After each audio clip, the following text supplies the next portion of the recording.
দেখো বন্ধু, আজকে একটা জবা দেখাচ্ছি। কিরকম লাগছে খালি বলবা। কত সুন্দর কালারটা দেখো। একটা জলের ড্রামে বসানো আছে। দেখো,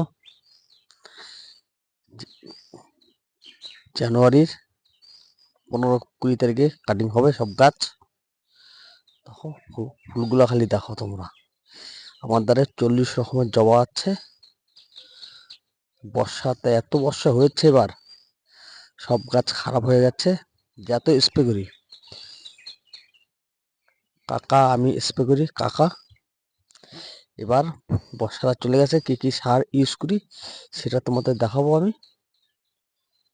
কত সুন্দর গাছটা দেখো আমার। এত বৃষ্টি কোনো বছর হয় না। আমি 3-4 বছর গাছ করি। দেখো